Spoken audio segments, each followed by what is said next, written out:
Hello there and welcome. Merry Christmas or Happy Holidays, depending on what you celebrate.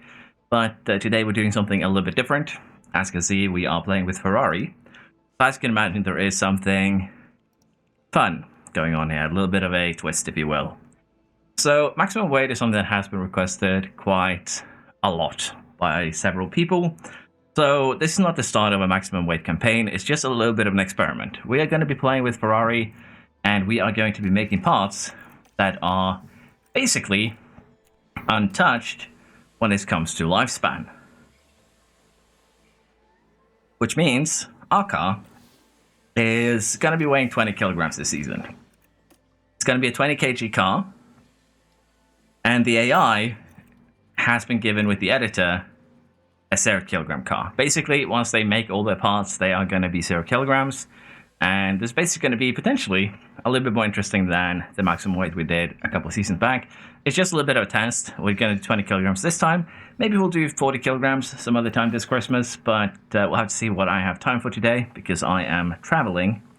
So we'll see how far we get here. But basically, challenge is simple. We are going to be playing as Ferrari, and the goal here is going to be to see if we can beat the AI when they are 20 kilograms lighter than us.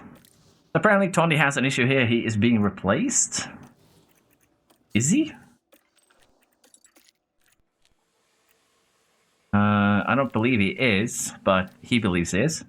But yeah, we have Ferrari here, we have Leclerc, we have Sainz, pretty good drivers, both of them. We also do have very good staff. So mentality-wise, we shouldn't have any problems. The goal here is going to be very easily to score a lot of points early season, and then hopefully still be able to take the title. It's not really that much of a twisted challenge, to be fair. It's just maximum weight. Well, it's not even maximum weight. It's 20 kilogram lighter AI, if anything. But I thought it would be a fun little side project to do here for Christmas. So we had something a little bit different happening, particularly with the kind of guide to everything that I made a couple of days ago. But yeah, we're going to do this. We're going to see how far we get, if we can beat the AI. I think it is doable. But as mentioned, we'll have to see exactly how far we end up getting. So let's just get the basics built here. I need to try and remember to not touch the lifespan, which honestly is going to be a bit of a challenge for me because, let's face it, it's basically muscle memory at this point to minimize the lifespan. Let's just put it like that.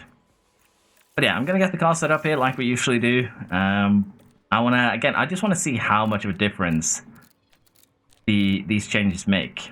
Basically, that's kind of all that this is.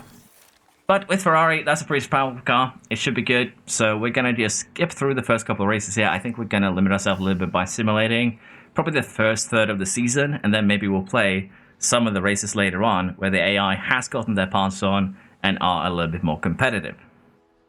Now, since we are playing Ferrari, I'm going to go ahead here and get started on some upgrades right away. In this sense, we're going to get the memorabilia room upgraded, we're going to get the toll center upgraded, and the helipad. We're going to start with those three. We have 20 million in the bank right now. We just got our sponsor plan sorted. And with that, I think we're also going to go ahead and upgrade Team Hub and upgrade the race sim, both as a mentality boost, but also because, well, the quicker we get these buildings done, the better, really. In terms of the sponsor plan, basically most of the money is tied into race goals, which is going to be huge, because that's going to allow us to do things in an easier manner. And of course, we are going to go into our affiliates here, and we're going to take a look at what we can do. Now, in terms of development rate, Leclerc is currently average. I'm kind of tempted to put him and Sainz on car development. Kind of a bit of an experiment here, if you will. So we're going to put both of these guys on development. We might lose a couple of stats here and there, but I don't think that's going to be a huge deal. And in terms of our affiliates, we are going to go ahead here. Behrman, I don't feel right messing up his potential, but Giovinazzi here, I'm sorry, brother, but you're going to work on car development as our reserve. Schwartzman, don't really want to mess with his potential either, but we are going to need a couple of people here to just do marketing for us. So we're going to put 3 of our affiliates here on marketability. Generally, you'd like to get older drivers that don't really have potential to do this, but in our case, we are kidnapping these. A 57 rated driver with just high potential is also fine. And same here, 51 rated 17-year-old It's very young. Should probably have a little bit higher development rate, to be fair. But yeah, that's it. I think we have got everything sorted here for the start of the season. We are going to get that underfloor like we usually do. CFD is going to be a little bit less powerful with Ferrari because where they finished. Let's see what we can do. I am curious though about Tondi, why he is so unhappy. So let's just give him a new contract right away. 5 seasons next season, and apparently he's happy to take a pay cut to get this one sorted. So let's just get that in there. And honestly, I'm just doing this right now because if I don't, I might forget, and then these guys are gonna get poached, and that's something that I would like to avoid. But there we are. Everything I think has been sorted now. Sorry for keeping you here for so long. I'm gonna simulate it through the first 5, 6, 7 races here. Allow the AI to get their car set up, and then we'll see how close or how far away we are from taking the title this year. I'm once again reminded of the power of putting your affiliates on marketing. It's actually really, really good. As you can see here, we have 3 affiliates. We have Berg, we have Veganovic, and we have Sportsman, and they are 8,300 worth of engagement. It's actually kind of nutty, and it's going to make our lives a lot easier. Now, we're about to head into Japan, the 4th race of the season, and the first 3 have actually been really, really good on us. We are almost 30 points out of Red Bull. Leclerc's in the lead here. And honestly, I don't really have anything to complain about right now. We are also going to get basically a new car, for the most part, by the time we go into Suzuka here. The only thing that we aren't going to have are the front and the rear wings, which shouldn't really come as a surprise. But we should now have a chassis for both cars. Gonna lose a little bit of DRS and engine cooling, which is okay. We should also have a couple of new side pods, which is going to lose a little bit of top speed and low speed cornering, but 10% engine cooling is a amazing deal. And honestly, we're probably a little bit overpowered on the engine cooling here, probably have more than we need.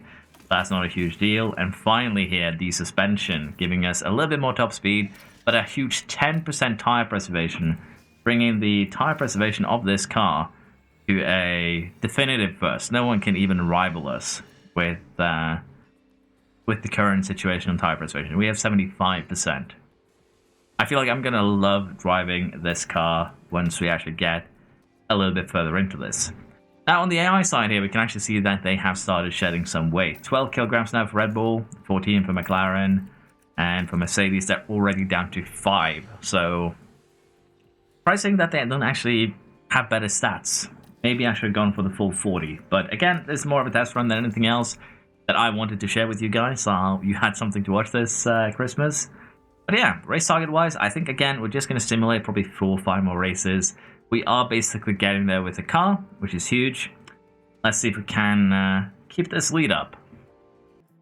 In Miami, we have our first poor result. And while I say poor result, Leclerc did win with fastest lap. What I mean with poor result is Sainz ending up 17th with what I assume is damage. Let's be honest, that's the only thing that really makes sense. Leclerc did extend his gap hit to Verstappen. He now has a near 50-point lead after 6 races. And in the constructors, it is looking incredibly likely, let's put it like that, that we will be doing very, very well. Maybe I should have gone straight up to 40. That's kind of what the point of this video is. It's a bit of an experiment. And as you can see here, we have enthusiastic mentality. There is no real issue here except for the result in Miami, apparently. So as you can imagine, we are doing very, very well, and we're very, very happy. Switching out Sainz for Hamilton potentially next year. We'll see what we do. What I am starting to think here is that maybe if 20 kilograms isn't enough, we'll do another episode where we go up to 40, maybe next season. And that way we make it a little bit more interesting. But as you can see here, we now have basically every part made once. We even have that second edition underfloor. We're working on the second edition front wing. We're working on a CFD rear wing. The CFD doesn't really give too much of a boost, and as you can see, it is in fact an engine failure that caused Sainz some issues. But honestly, that's kind of what I wanted here. The plan is to switch everything in Imola, and then I think maybe we take a look at how we stack up against the rest of the grid in Monaco, which is a boring-ish race, let's be honest, but I want to see how many times we can lap them this early in the season with a car that is supposedly 20 kilogram heavy. We'll have to take a look exactly how much heavy we are by the time we get to Monaco. The 20 kilograms to me does seem to be very, very likely. So currently we're just stacking up on parts here to ensure that we have enough of them. And other than that, there's not really much to do here. Let's see what Imola has to offer.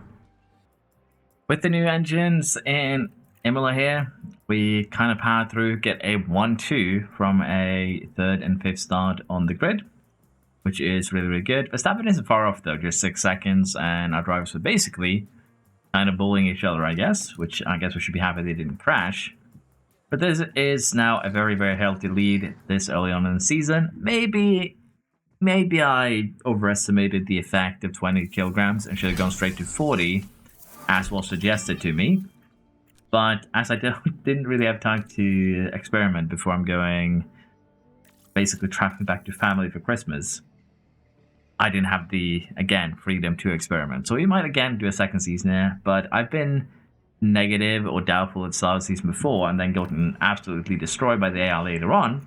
That might very well be what is going to happen here. We have Monaco, the first 1/3 of the season here coming up. And we might actually just do like 1/3 season race. Maybe Monaco, maybe Baku, maybe, I don't know what the last one should be. But maybe we'll do some 2-3 races this video as well. We kind of try and spice it up a little bit. Facilities-wise, we're looking good as well. We have Helipad, Mobilia, Tour Center. The others were as they were. Team Hub is now getting maxed. And I don't think we need to touch any other buildings. It would be nice to get the race sim up, but let's face it, Leclerc and Sainz, they have limited growing potential, even though Leclerc is 26. So, I don't know. It's not going to be a huge priority for me right now. Now, in terms of the car, let's just go to Monaco here. It's 4 days away, and then we'll take a look at how we stack up against the rest of the grid. In terms of development here, it's still going to be 8 days until we get that second front wing, 13 days into the first CFD rear wing, so any upgrades are still pretty far out, let's just put it like that. It's probably going to be summer break before we get a proper upgrade on the car. But yeah, let's take a quick look here at the car analysis. We are currently the 5th team in low speed, 4th team in medium, 7th in high speed, 3rd in top, and we are the best cooling and tire preservation team on the grid. So there is some competition here. Red Bull, though, they don't have a huge advantage. Let's be perfectly honest. The cars are very, very close to each other. Red Bull absolutely destroys us in the high-speed corners and the dirty air tolerance department, but they're still lacking, and they're still 3 kilograms overweight, so they're not fully light yet. The McLaren beats us a little bit more, but again, nothing massively. It's basically the high speed that we're losing out the most of. And if we take a look at, that's us, the Mercs, they also beat us in high speed. So that's then very, very interesting. The weight that we've added to the car is apparently losing us most in the high speed corners, which honestly isn't that... I guess it makes sense. Any other teams that beats us in anything? I don't think so. The Haas is still 15 kilograms. Are you? No. Well, at least Alpine didn't make me facepalm this time around. It was actually Haas. How are you still 15 and kick is 10? Guess financially they're struggling. We are getting beat in dirty air tolerance by Aston. But yeah, I think we might do a second season of this. That we just kind of power through this first season today. And then maybe in a couple of days' time, I'll do a 40 kilogram second season where I kind of give myself the benefit of being able to do a little bit of research, make it a little bit spicier. But we're expected here at 4th and 5th place finish. Let's see what we can do in Monaco. The quality gives us an even larger advantage here as Perez has crashed out, but I think he might be safe in 10th. That is a very weird red flag, I'm not going to lie. But yeah, I think he might be safe. I don't know how much time we're left. Oh, 4 minutes, so... yeah, he's not safe. But we'll have to see if any of the bottom 5 here can actually contend with him. We're going to be safely through here. We've been 1-2, and I don't think there's anyone that can really cause us any sort of grief. If we get 1-2 for the race itself, it should be a pretty relaxed affair. Let's just put it like that. As it turns out, the start is going to get a little bit spicy than we'd like because we just couldn't compete with the times that we set in Q1 and Q2. Even on a fresh set of softs, this was the best time that we could do. And with that, we're now actually behind both Norris and Verstappen. And as mentioned, that's going to make the start itself ever so spicy. So the question now is, do we do something cheeky or do we play it safe? And what I mean by cheeky, it would be that we do a medium that we burn immediately. And then we go back to our preferred scheduling of 2 line softs. There's no way around it. They're just very, very powerful around here. And most of the other strategies can't really compare. Like, we can go full attack, something like this, into a standard soft. That is basically the only thing that would be even close. But even then, again, it's 3 seconds. I don't think anything's going to change. We're going to do what we usually do. We're going to underfuel because we're already very heavy. Got any extra weight. Going to underfuel. We're going to do the medium aggressive start here. I want to try and do something a little bit different by starting on the medium rather than soft. And we might end up with a little bit of traffic mayhem here, which honestly would spice things up a little bit. So let's see what we can do here. Plan is to pit lap 20 for both cars. It's going to be a bit of a challenge here, but hopefully we can take a 1-2 here before the AI starts to really ramp and maybe be a little bit of a danger to us. And we are ready for our, hopefully, hyper-aggressive race here.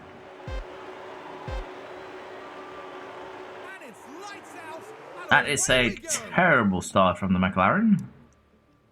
That is also the wrong camera angle. That is an amazing start for both of our drivers. Look at this. Look at where the other 2 cars are in their boxes still, where we have actually cleared ours. So let's go ahead here.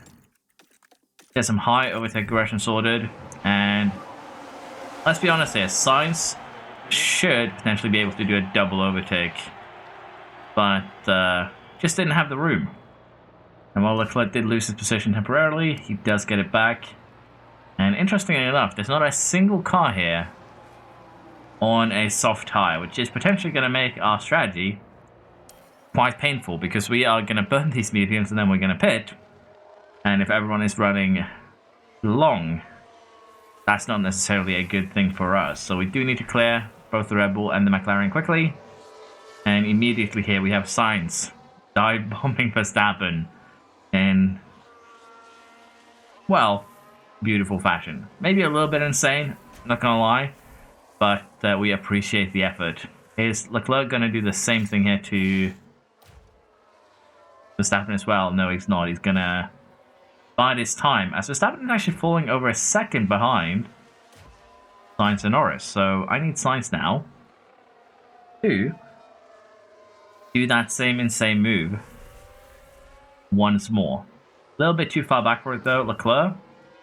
No luck, but with now DRS trains being formed, guess we could see maybe Sainz sending it, maybe Leclerc sending it. We have a yellow flag. It's just a yellow flag though, Sergeant, with a bit of a lockup. Yeah, DRS just isn't enough right now, so I think we're going to turn it to neutral, maybe do a little bit of recharging, although Leclerc is very, very close. We might just need to run a little bit of recharge until the AI slows down. They're currently doing the same thing we are, full attack, deploy. So we're going to run a little bit of top up, hopefully catch back up what we lose with top up with the DRS.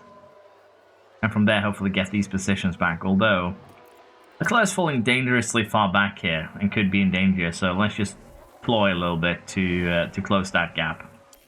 But yeah, for now, management is going to be the name of the game. I don't think there's anything much else to say here. We do need to clear Norris and Verstappen. It's going to be difficult, but I believe in our boys. As Leclerc just gets it done right there. Okay, Sainz, your turn. Can you play your nuisance with the help of deploy? I'd say that is a resounding yes. Next up, we have Leclerc going to try and do the same thing. We do probably need to recharge a little bit, but looks like here at Monaco, we are going to have a 1-2 on the cards. Things are looking really, really good here. We're on lap 20 where we are supposed to pit, but we do have just a minor concern here. Pit stops are about 21 seconds. And as you can see here, we do have 21 seconds down to Alonso and Russell. So it's going to be a two-man DRS train if we're unlucky. But I think we're going to gamble here on getting Sainz in first. We're going to put him on that soft tyre as planned. And for Leclerc here, we might need to use a bit of energy to try and close down this 3-second gap. Although, to be fair, he's going to come out 24 seconds behind. We also do see Albon pitting here. Some of the medium runs are getting in a little bit earlier. So it's not necessarily a bad thing. But but Alonso and Russell are both hard runners. So it's not really going to make much of a difference for us. I think we don't really have a choice here. We're going to have to push with Leclerc, try and extend that gap if possible. 2.5 seconds off there for Sainz. Is he going to make it out ahead of Russell and Alonso? I think he's going to make that with ease. He might even make it out ahead of Tsunoda. So that worked out just fine. A very, very clean stop. Didn't lose as much as we anticipated. With that, we're just going to gamble here and get Leclerc in as well, as Norris has developed a fault, and generally the McLarens have seemed to be quicker than the Red Bull. That is going to make things spicy. Like after the pit stop here, we're just 4 seconds behind Verstappen. But let's see now what Leclerc can do. He did lose a little bit of time there behind Sargent. That is not great. And Alonso and Russell are just a little bit further down the road. We now have a virtual safety car as Bottas has crashed out. And it looks like he's done that with no assistance.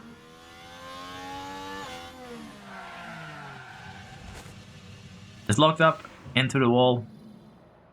Nothing major there. He is out of the race, however. And bit of a slow stop, 2.9 seconds.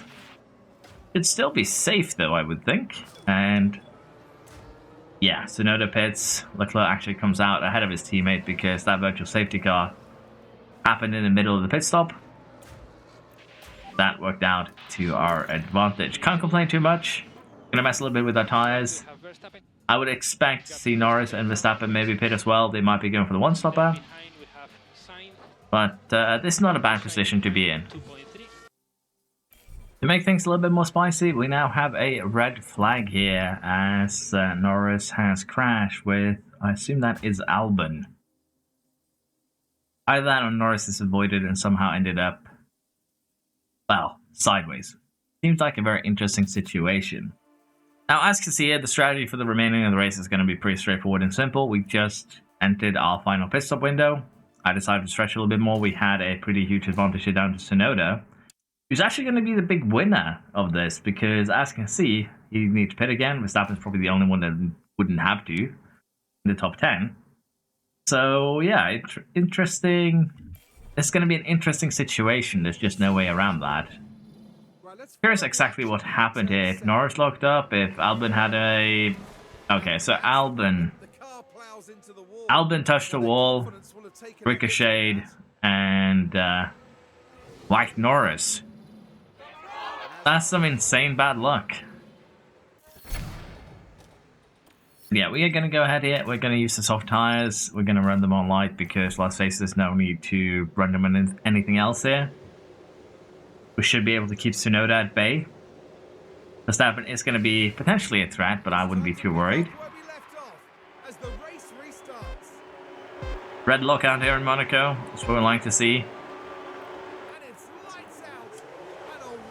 Lights out, away we go. That is a decent enough start for us, I think. We're going to be able to keep our positions. I do want to deploy a little bit here. We're also going to turn fuel to balance because we still have 26 laps remaining. And if we run conserve, we're going to gain our fuel in about 3 laps time. So that is not a huge issue. And for the most part here, everyone is going to run soft tire. Russell being the kind of looser here really on those hard tires is not going to do him any favors. But yeah, the goal here now is just for us to manage ourselves better than the AI. And then we'll take it from there. So we see a yellow flag. Hulkenberg this time has crashed.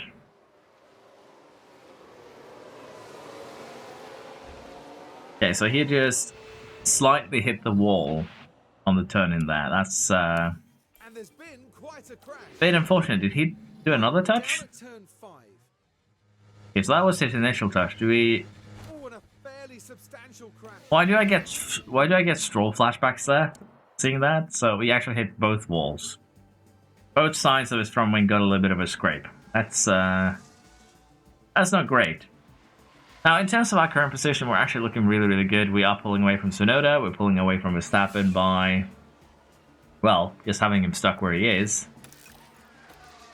So we're going to slow down a little bit here. We're going to manage, and we'll see where we're at once we get a little bit closer till the end.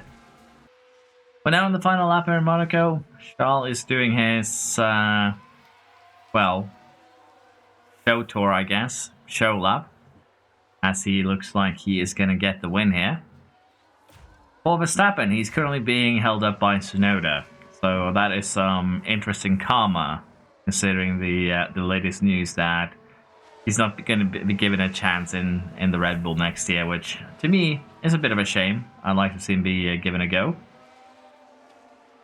But yeah, hopefully he can hold off here. It's just a couple more corners, and then we are going to get not only a Leclerc win and a Sainz second place, but a Tsunoda podium where he beats the Red Bull. Much due to the red flag, but we'll take that. Yeah, we are extending the gap a little bit more. Again, I didn't expect this to be... I would expect the Red Bull to be a little bit better, but clearly sliders, the weight does not outdo the slider placement. Again, it could change later on in the season. I've been like this a couple of times before where, oh no, I can just sim because we're dominating. So maybe the last third of the season is when we'll see something fun. But for now, I'm going to keep on simming. We're going to keep on kind of speeding things along here. And see if, well, Verstappen could close this 70-point gap. And the 100-point gap when it comes to Red Bull. Just wanted to breach in here because we've had a vote that's going to potentially make next season an absolute nightmare. So, regulation vote, sporting changes. And as you can see, it has been voted through. And the change that is going to happen next year is the fact that we have one less engine. We're going to go from 4 to 3 engines, and that's going to be absolute hell.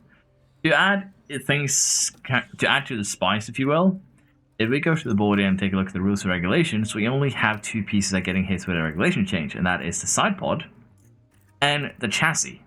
And it's not even a big regulation change. If we put in 1 TFD period, maybe 2, honestly, into the side pod here, that should kind of cancel it out. And as you can imagine, then next year could be insane, because the AI isn't really losing much of performance. We're going to have 1 engine less, which means there's going to be, you know, pit lane hell. And to add insult to injury,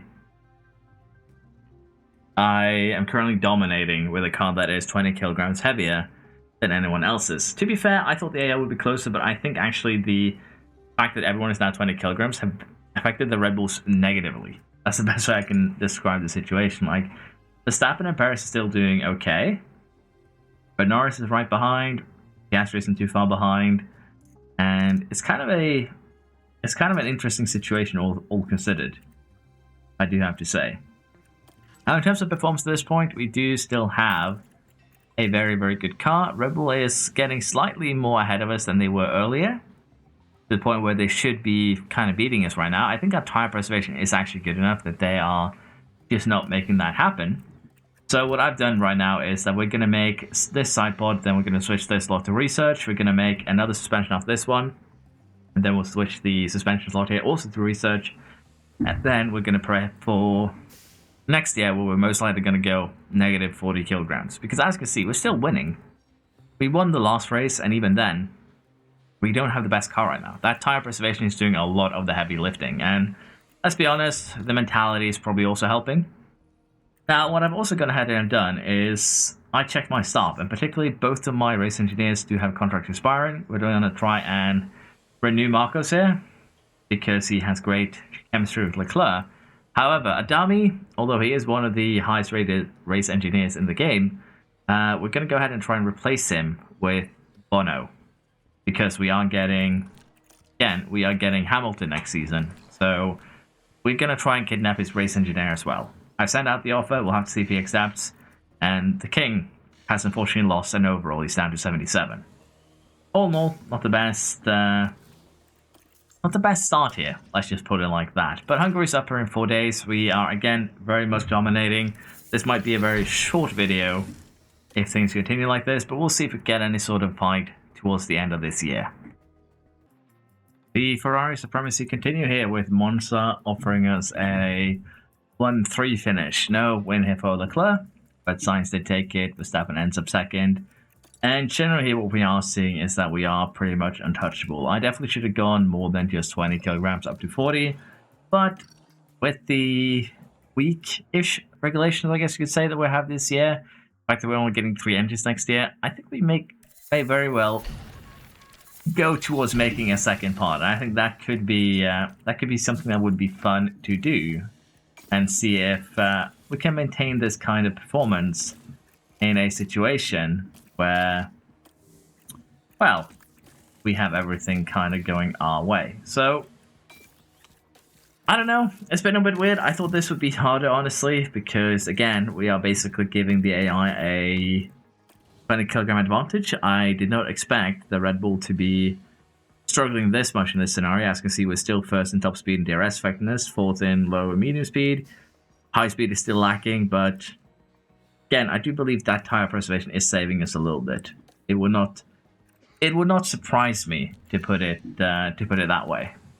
Now, this safety period is going to go into the side pods. I do want to keep that cooling going as is. We are still focusing on kind of cornering, and in particular getting some of that high speed back, so to speak. Don't want to be behind for too long. And also I do have another piece of kind of good news, and that is that Giovinazzi has decided on a new team next year, which also means we need to see how he performs there. He's going to Alpine. The Alpine paint train will continue for eternity, as it turns out. But yeah, honestly here, a little bit, again, I'm a little bit disappointed in the AI, I'm not going to lie. The Red Bulls here do have an advantage, but they're not converting that into race wins. And that is what it is. We're actually overtaking them now in top speed, and the main reason why we've overtaken them in top speed is that we finished that 5th edition of the sideboard, as you can see, the SB5 here.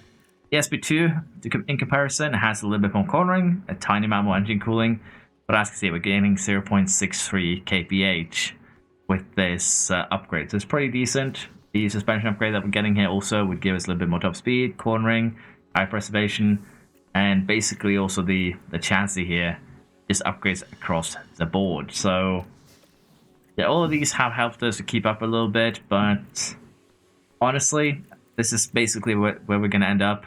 We have some races remaining, let's be honest. There's not a lot of them remaining at this moment. We have Baku, Singapore, Austin, Mexico. Well, we do have 8 races remaining. We have 1/3 of the season, but if you consider that we are almost 200 points ahead, or almost 100 points ahead also in the drivers, you can see that I don't think we're going to get toppled, because the car is still pretty good. Don't get me wrong, it's still really, really good. So I think we're just going to simulate these last 8 races. It's going to be a little bit more of a disappointing Christmas gift from me here because of it. But my New Year's gift is probably going to be that 40 kilogram season. And again, it's just a 2-off basically, probably, most likely.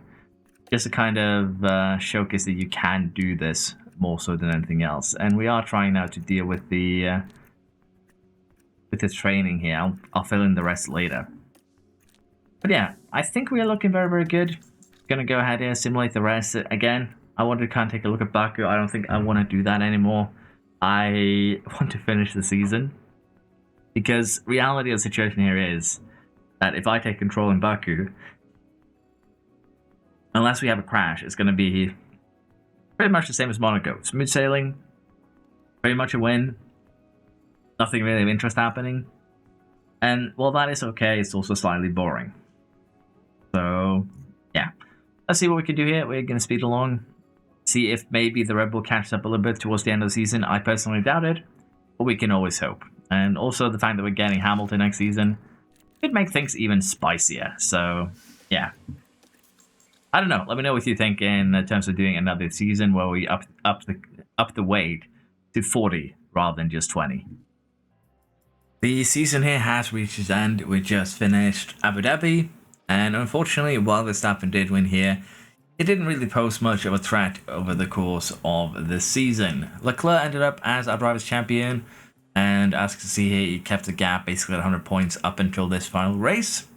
11 wins, 20 podiums, no DNFs, 6 wins and 18 podiums for Sainz, and Verstappen walked away with just 3 wins this season. That is kind of insane, and I believe Perez also got himself a win, so yeah, bit of a silly season. Over 900 points scored by us, 17 wins secured, so all in all, can't really complain too much. RB did get that one podium, and Alpine scored a couple of points.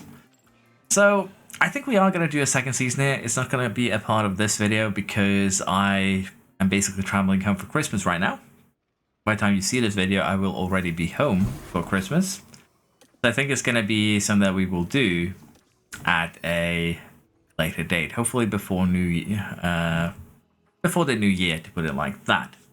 Now, before we end this, and again, I just wanted to again say that this is it has been a bit surprising. I didn't think that the sliders would be able to fight an AI at 0 kilograms, and this isn't even reflective of their real stats because, well, they're missing car parts. You can see that on the engine cooling. But what I want to do here is we're going to take a quick look at the editor. Again, this performance there doesn't actually match the reality because their cars are missing parts. We're going to take a look at the editor. We're going to see exactly how he stacked up against the AI. And maybe what we can expect next year, because we are going to, as I mentioned, go ahead and up from 20 to 40 kilograms and see if that gives us a little bit more of a fight. But let's see how the AI developed through this season. So here we are with the editor opened, and this is the performance estimates for this season. And we see a couple of interesting things already here. If we look at the list, Red Bull at 71% expertise, McLaren at 70%, Aston Martin at 66%, same with Mercedes. And then we find Ferrari. We're down at 65.8. We're actually really, really close to Visa Cash App as well. So according to the performance calculations, we've either been very, very lucky, or the combination of simulation with basically Sainz and Leclerc and a decent car, decent mentality, is just a little bit too strong. Because you would imagine that with this much of a gap, really, from Red Bull, again, this is a gap at the start of the season, the gap is bigger now. You would imagine that with this big of a gap, Verstappen would start taking more wins and start threatening us a little bit, but I guess we might have broken him mentally, and they might have a bit of a mentality buff, would actually make sense. And for McLaren here, though, they should have done better, I think. Generally, though, the AI has developed well all across the board. Really wish we could have seen them develop a little bit better, honestly. I'm a bit surprised here that that Red Bull and McLaren are so far behind, and also the fact that Aston's been able to extend the gap they have to Mercedes. But yeah, this should make for more fun next season. Again, we're going to go up to 40 kilograms. We're going to double our disadvantage, so to speak. And that should make things more fun. With that said, however, I do hope that you've enjoyed this little Christmas gift. It didn't really turn out as exciting as I hoped for, but maybe the New Year's gift will. So thank you very much for watching. Hope you've enjoyed. If you have, please like, subscribe, as that helps me out a ton. And I will hopefully see you next time. Bye bye.